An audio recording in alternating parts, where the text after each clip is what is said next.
चौथा प्रश्न, यदि R समुच्चय A का मान है 1, 2, 3, 4, 5 से B 1, 4, 5 पर से छोटा है, एक संबंध है, तो R के संगत क्रमित युग्म का समुच्चय ज्ञात कीजिए, साथ ही R-1 भी ज्ञात कीजिए। यहाँ पे A का मान दिया है, उसे पहले लिख लेते हैं। A का मान है 1, 2, 3, 4, 5 दिया हुआ है, और B का मान दिया हुआ है यहाँ पे 1, 4, 5 दिया हुआ है। इन दोनों को गुणा कर दो, तो ये जो 1 है ना, इस पूरे पद को गुणा करेगा, फिर 2 भी इस पूरे पद को गुणा करेगा, 3 भी इस पूरे पद को गुणा, 4 भी इस पूरे पद को गुणा, और 5 भी इस पूरे पद को गुणा करेगा। तो देखो, 1 जब गुणा करेगा तो 1 प्राप्त होगा, 1 जब 4 को गुणा करेगा तो 1 4 प्राप्त होगा, फिर 1 जो है 5 को गुणा करेगा तो 1 5 प्राप्त होगा। इसी तरह से अब 2 पे आते हैं, तो 2 जो है गुणा करेगा 2 1 प्राप्त होगा, 2 गुणा करेगा 2 4 प्राप्त होगा, फिर 2 5, अब 3 से करते हैं तो 3 1, 3 4, 3 5, 4 से करोगे तो 4 1, 4 4, फिर 4 5 प्राप्त होगा, फिर 5 से करो तो 5 1, 5 4, और अंतिम में 5 5 प्राप्त होगा। इस प्रश्न में R का मान और R- का मान निकालने के लिए कहा है, लेकिन यहाँ पे कहा क्या है, संगत क्रमिक युग्म कहा है। ये क्या होता है, चलो मैं आपको बताता हूँ। R का जो मान है वो होगा, देखो संगत क्रमिक युग्म कह रहा है ना, तो ये आगे में जो मान दिया है सभी में, जितने भी यहाँ पे देखो मंझला कोष्ठक के अंदर जितना भी है, मंझला बोल रहा हूँ, छोटा कोष्ठक, ये सब क्या है, ये सब छोटा कोष्ठक है ना, ये सब छोटा कोष्ठक है। छोटे कोष्ठक के अंदर जितने भी मान हैं, इनमें आगे के मान को हम x कहते हैं और पीछे के मान को y कहते हैं। ये x रहेगा, ये y, ये x है, ये y, ये x है, ये y, ये x है, ये y, ऐसे ही रहता है। तो यहाँ पे मैं लिखूंगा x y, लिखूंगा x y। अब क्रमित युग्म बोला है ना, क्रमित युग्म, इसका मतलब क्या होता है, इसका मतलब होता है x से बड़ा है y। क्या होता है, x से बड़ा y है, इस तरह से आपको लिखना है। तथा ये जो x है बिलोंग कर रहा है a के साथ, और y जो है बिलोंग किसके साथ करेगा, ये a के साथ करेगा और ये b के साथ बिलोंग करेगा। समझ में आ गया, ये होता है क्रमित युग्म होता है। इसी नियम का पालन करते हुए प्रश्न को बनाएंगे। चलो अब देखो, यहाँ पे जो नियम कह रहा है इसका मैं पालन करता हूँ। x से बड़ा होना चाहिए y। देखो कितने ऐसे मान हैं, इन डिब्बों को देखना है मुझे, इनमें जिसमें x से बड़ा है y का मान। तो देखो यहाँ पे ये वाला मान आएगा पहला, इसे हम लेंगे क्योंकि ये x है और ये y है और y बड़ा होना चाहिए, तो 1 4 आ गया। इसको इसी फॉर्म में लिखेंगे, इस तरह से x और y के फॉर्म में। तो लिखो इसे, 1 से बड़ा है क्या, 4। यहाँ पे देखो 1 से बड़ा 5 है, इसको भी लिखो। जितने भी बड़े मान है सिर्फ उसी को लिखना है। यहाँ पे देखो 2 4, 2 से 4 बड़ा है, 2 से 5 भी बड़ा है।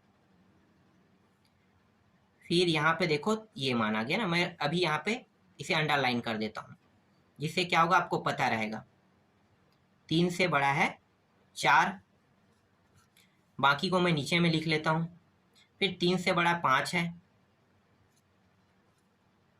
5, इसको भी अंडरलाइन करो। फिर आगे जाओ तो देखो ये वाला मान है, 4 से बड़ा है कौन, 5। बस इतना ही, जितना अभी मैंने बताया सिर्फ इतने ही, बस ही क्या है, x से बड़ा है मान। ठीक है, x से बड़ा जो है y का मान, यही बस है। तो r का मान क्या होगा, r का मान, अब r के मान को रखो, तो जो r का मान बनेगा अब इसे कोष्ठक में रख लो। 1 4, इस तरह से 1 5, 2 4, 2 5, 3 4, और 3 5, और ये क्या है अंतिम है, 4 5 है। इस तरह से r का मान निकल गया।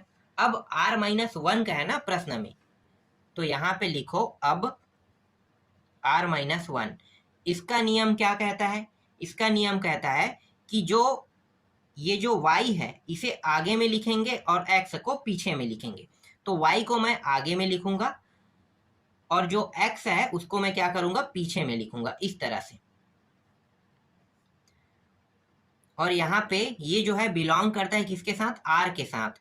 तो लिखो y x बिलोंग करता है किसके साथ, r के साथ। इस तरह से आपको लिखना है, क्योंकि r के मान को ही मैं क्या कर रहा हूँ, पलटने वाला हूँ।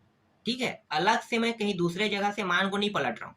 ये जो r का मान है ना, पीछे का मान आगे और आगे का मान पीछे हो जाएगा।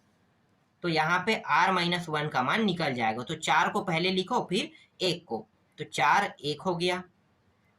फिर 5 1 लिखो, 5 1, फिर 2 4, फिर 2 5 2, फिर 4 3, 5 3, 5 4। इस तरह से मैंने मानों को पलट दिया और यही क्या है, r-1 का मान है। आगे देखते हैं। पांचवा प्रश्न में क्या दिया हुआ है, एक संबंध r समुच्चय a का मान है 2 3 4 5 से समुच्चय b का मान है यहाँ पे 3 6 7 और 10 है, पर x y बिलोंग करता है r के साथ और यहाँ पे x y को विभाजित करता है।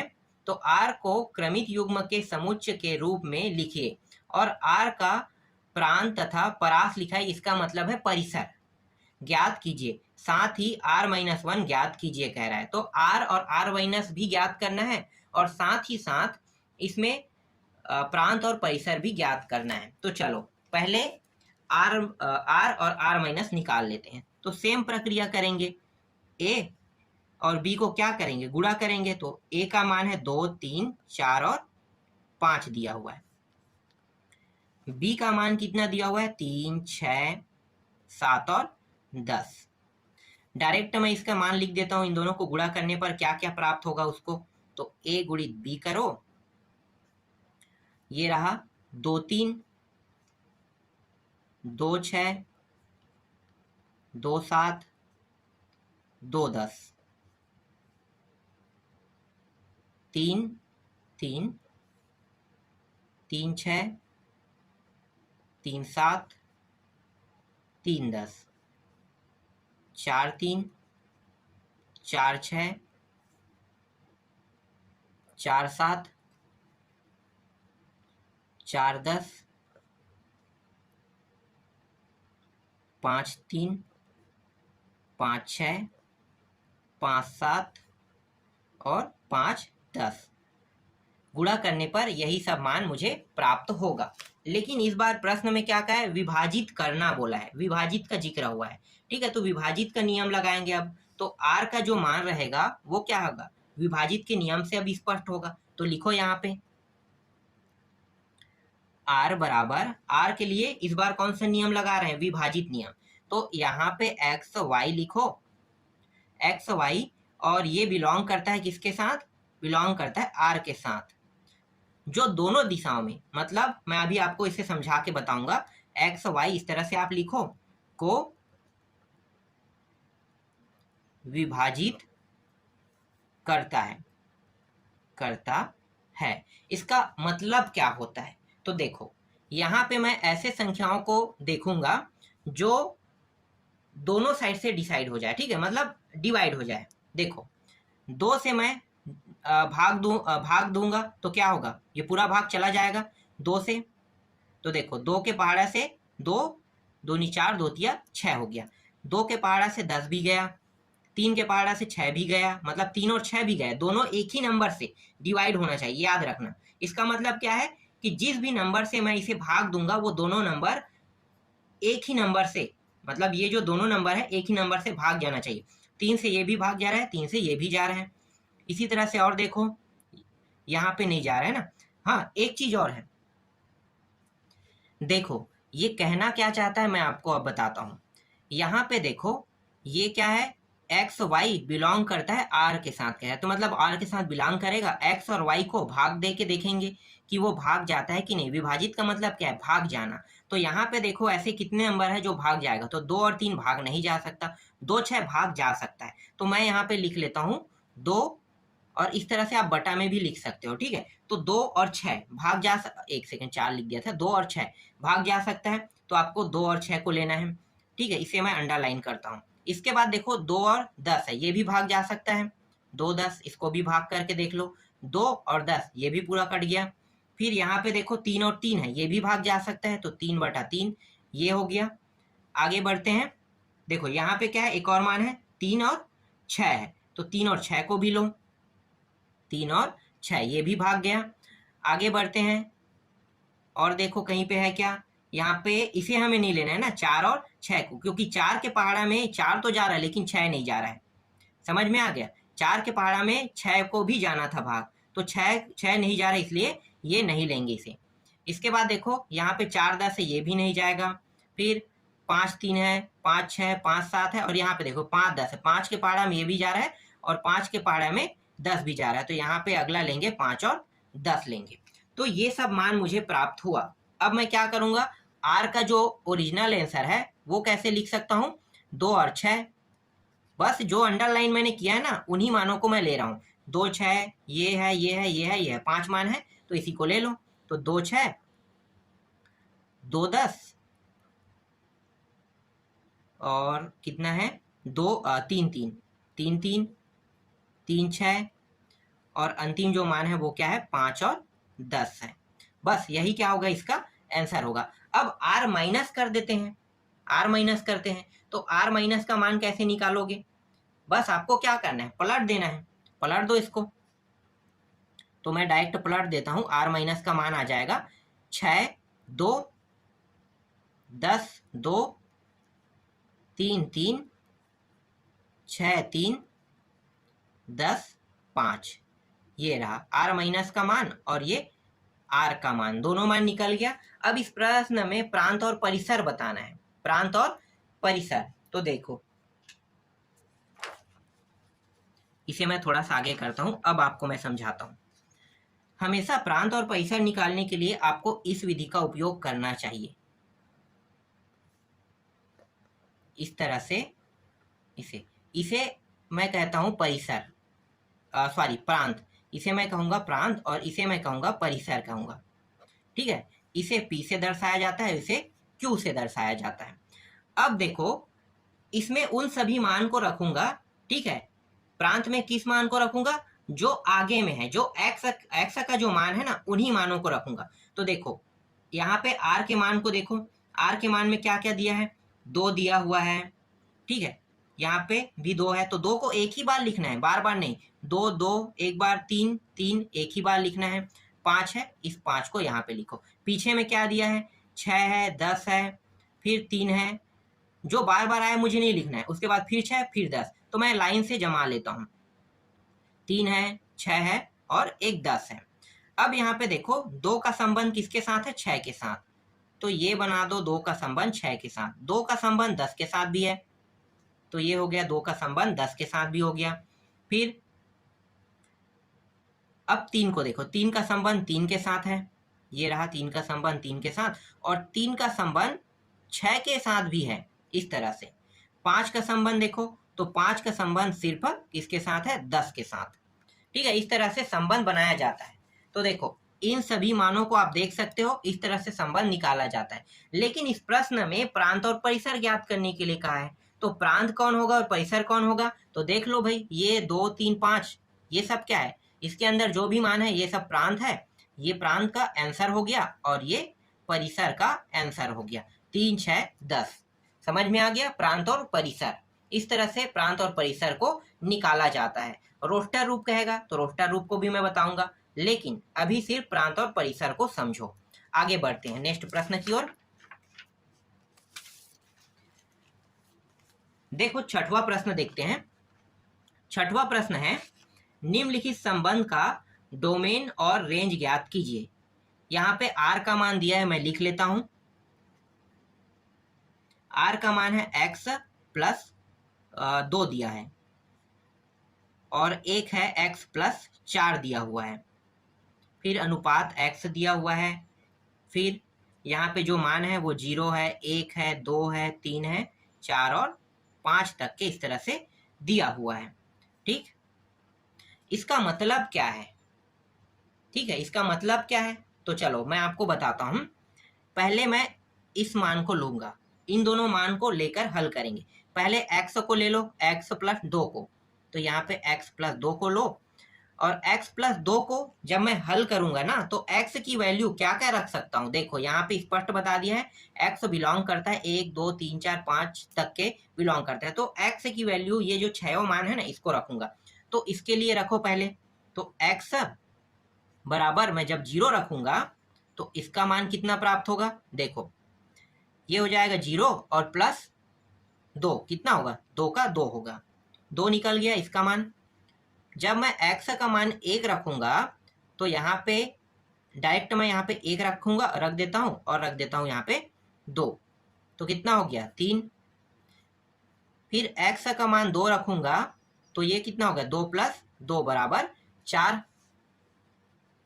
फिर x का मान 3 रखो तो 3 प्लस 2 बराबर 5। फिर x का मान 4 रखो, 4 प्लस 2 बराबर 6, और x का मान इस बार रखेंगे 5 रखेंगे, तो 5 प्लस 2 बराबर कितना होगा, 7 होगा, ये निकल गया। आगे देखो, अब x प्लस यहाँ पे दूसरे साइड में कर लेते हैं इसे। अब निकालने वाले हैं x प्लस 4 के लिए, लेकिन पहले में क्या रखेंगे, 0 इसके लिए भी रखेंगे, तो डायरेक्ट मैं 0 प्लस 4 रख देता हूँ, तो कितना प्राप्त होगा 4। फिर 1 रखेंगे तो 1 प्लस 4 बराबर 5 होगा। फिर 2 रखो तो 2 प्लस 4 बराबर 6। फिर 3 रखो, 3 प्लस 4 बराबर 7।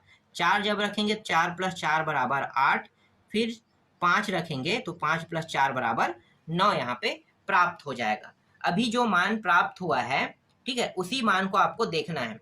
तो ये जो मान है, ये सब, ये आपको जो दिखाई दे रहा है, ये है प्रांत है, क्या है, प्रांत, और इसे मैं कहूंगा परिसर कहूंगा, प्रांत और परिसर। तो प्रांत और परिसर यहाँ पे निकल गया, ठीक है, प्रांत और परिसर यहाँ पे निकल गया। आर का मान निकालने के लिए कहा है, तो आर का मान अब निकाल लेते हैं। तो आर का मान क्या होगा, 2 और 4 संबंध बनाएगा, तो लिखो 2 4। फिर 3 जब 1 रख रहे हैं तब प्राप्त हो रहा है ना ये मान, 1 रखने पर 3 और 5 प्राप्त हो रहा है, इसलिए 3 और 5 का संबंध होगा। इसी तरह से 2 रखने पर 4 और 6 का संबंध बनेगा। फिर 3 में 3 रखेंगे तो किसके साथ संबंध बनेगा, देखो 3 रखने पर 5 और 7 का संबंध बनेगा, तो यहाँ पे लिखो 5 7। फिर 6 8, और अंतिम है 7 और 9 का है। इस तरह से आपको लिखना है। आगे के जितने भी मान है जो आर में प्राप्त हुआ है वो क्या है, ये सब के सब आगे के मान क्या है, प्रांत है, और पीछे के मान क्या है, परिसर है। समझ में आ गया प्रांत और परिसर, ठीक है। इसमें प्रांत और परिसर भी निकालने के लिए कहा था, जिसे यहाँ पे किस नाम से दर्शाया गया था, डोमेन और रेंज के नाम से दर्शाया गया था। प्रांत और परिसर को बनाते कैसे, चित्र के माध्यम से, तो मैं बता देता हूं। इस तरह से आपको बनाना है, ये रहा, और इसमें किस मान को लिखोगे, ये सभी मान को आपको लिखना है। तो 2 से लेकर 3 4 5 6 और 7 तक के दिया हुआ है, और परिसर में 4 से लेकर 9 तक के, तो 4 5 6 7 8 और 9, इस तरह से इतने सारे मान इसमें दिए हुए हैं। इसका संबंध इसके साथ है, इसका संबंध इसके साथ, इसका संबंध इसके साथ, देखो, और ये रहा, ये रहा, और ये रहा, ठीक है, ये संबंध दर्शा रहा है। और आपको अच्छी तरह से पता चल गया होगा कि आगे को हम बोलते हैं प्रांत बोलते हैं, और इसको हम बोलते हैं परिसर बोलते हैं, ठीक है, प्रांत और परिसर। इस प्रश्न में यही निकालने के लिए कहा था, समझ में आ गया। ये प्रांत जो होता है, ठीक है, इसे हम दर्शाते कैसे हैं, तो प्रांत को दर्शाते हैं x अनुपात, क्योंकि ये सभी के सभी क्या है, x की वैल्यू देखो ना आगे में लगा है, आगे के मान को क्या कहते हैं, x कहते हैं, तो इसे हम दर्शाते हैं x इस तरह से, और यहाँ पे x और y, ठीक है, ये y जो है संबंध बता रहा है, तो लिखो इस तरह से x y, और ये r। और इसको कैसे दर्शाएंगे, इसको y और फिर x y, और ये बिलोंग कर रहा है r के साथ, इस तरह से इसे दर्शाया जाता है। जो आगे में लगा है ना, ये आगे का मान ये बता रहा है, और ये जो आगे में y लगा है ये इन सभी मानों को दर्शा रहा है। देखो 4 5 6 यही सब मान है, पीछे के मान ये है, ये y को दर्शाता है, और आगे के मान किसको दर्शाता है, x को दर्शाता है। तो ये प्रांत है और ये परिसर है। और इसे बिलोंग करने के रूप में अगर लिखा जाता है तो एक्स और वाई के साथ बिलोंग कर, देखो ये जो एक्स है इसके साथ बिलोंग कर रहे हैं, ये इसके साथ, तो इसलिए ये दोनों में क्या है, इस तरह से एक्स वाई बिलोंग करता है, आर इसे इस तरह से लिखते हैं। पता चल गया प्रांत और परिसर। चलो नेक्स्ट प्रश्न देखो, 7वां प्रश्न है, प्राकृत संख्याओं के समुच्चय पर r बराबर एक्स वाई बराबर x प्लस 5 संख्या 4 से कम एक प्राकृतिक संख्या है, एक्स वाई बिलोंग करता है n के साथ, द्वारा एक संबंध r परिभाषित कीजिए। इस संबंध को रोस्टर रूप में इसके प्रांत और परिसर लिखिए। प्रांत और परिसर भी इसमें बताना है। तो चलो भाई जैसा कहा वैसा करते हैं। तो यहाँ पे दिया हुआ है, ठीक है, r का मान यहाँ पे दिया हुआ है। r का मान कितना दिया हुआ है, तो r का मान यहाँ पे जो दिया है ना प्रश्न में वही लिखेंगे। r का मान यहाँ पे दिया हुआ है x और y इस तरह से दिया हुआ था, फिर यहाँ पे x दिया हुआ है, फिर y जो है इसका जो मान है x प्लस 5 है, और x संख्या क्या है यहाँ पे, x संख्या किससे कम होना चाहिए, 4 से कम, 4 से कम, ये भी प्रश्न में कहा है, ठीक है। 4 से कम क्या है, एक प्राकृत संख्या है, और यहाँ पे लास्ट में एक्स वाई बिलोंग करता है n के साथ, इस तरह से कहा है। तो ये पूरा पॉइंट जो प्रश्न में दिया था उसको मैं लिख लेता हूँ, ठीक है। तो मैंने लिख लिया। अब यहाँ पे देखो x से मतलब x संख्या 4 से कम एक प्राकृतिक संख्या, तो 4 से कम प्राकृतिक संख्या कितना होता है, प्राकृतिक संख्या को पहले जान लो। प्राकृतिक संख्या होता है 1 से लेके जितना भी बढ़ते जाएगा प्लस में वो सभी प्राकृतिक है, लेकिन 4 से मुझे कम चाहिए, तो x का मान क्या होगा ये बताओ। x का जो मान है वो होगा 1, 2 और 3, यही होगा, डेफिनेटली होगा ना, क्योंकि प्राकृतिक संख्या को 4 से कम बताना है, तो 1, 2, 3 ये 4 से कम है। अब r का मान निकालो, तो r का मान क्या होगा, तो देखो अब निकालते हैं। तो क्या करेंगे, r का मान निकालेंगे तो यहाँ पे मैं इसका उपयोग करूंगा, y बराबर x प्लस 5, ये सभी ना क्या करेंगे, यहाँ पे x के मान को रखेंगे। तो यहाँ पे देखो y के कितने मान प्राप्त होंगे, पहले देखो, तो y का जो मान प्राप्त हो रहा है, जब 1 रखता हूं मैं, तो 1 रखने पर 1 प्लस 5 बराबर यहाँ पे 6 प्राप्त हो गया, ठीक है, एक मान निकल गया।